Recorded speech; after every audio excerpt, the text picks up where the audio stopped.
எப்பவுமே வார் ரிசெஷன் வந்தா gold price தான் அதிகமாகும். இந்த டைம் வந்து கோல்டு பிரைஸ் வந்து ஒரே ஸ்டாக்னன்ட்டா தான் இருக்கு. அதுக்கு பதில் க்ரூட் ஆயில் பிரைஸ் வந்து ரொம்பவே அதிகமாகி இருக்கு. என்ன சார் காரணம்?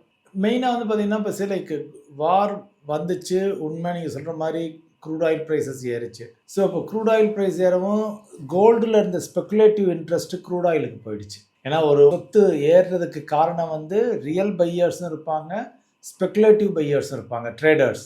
ஸோ, இப்போ ட்ரேடர்ஸ் பூரா வந்து கோல்ட விட்டுட்டு இதுக்கு க்ரூட் ஆயிலுக்கு போயிட்டாங்க. அங்கே ஈஸியா பணம் சம்பாதிக்கலாம் அப்படின்னு சொல்லிட்டு. ஏன்னா கோல்டு 1 வருஷத்துல ஏறுனத க்ரூட் ஆயில் வந்து 1 வாரத்துல 10 நாள்ல ஏறிடுச்சு. 100%ங்கிற மாரி 80%, 100%, ஐ மீன் 110ன்னு உச்சத்தை தொட்டுச்சு. இப்போ இறங்கிடுச்சு. ஸோ அதனால அது ஒரு காரணம். பட் அது மட்டுமல்ல, மேஜர் ரீசன் வந்து என்னென்னு வந்து பார்த்தீங்கன்னா, இந்த வார் வர்றதுனால உலகம் பூரா பணவீக்கம், இன்ஃப்ளேஷன் அதிகமாகும். இன்ஃப்ளேஷன் அதிகமாச்சுன்னா ரிசர்வ் வங்கிகள், மத்திய ரிசர்வ் வங்கிகள் வந்து வட்டியை உயர்த்துவார்கள்.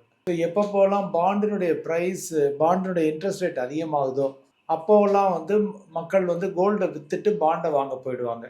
பாண்ட் இன்ட்ரெஸ்ட் ரொம்ப குறைஞ்சிக்கிட்டே வருது அப்படின்னா 2%, 3% தான்னா அதுக்கு 2 பாண்டில் வச்சிருக்கிறது ஒன்று தான், வைக்காமல் இருக்கிறது ஒன்று தான் சொல்லிட்டு கோல்டுக்கு மாற்றுவாங்க.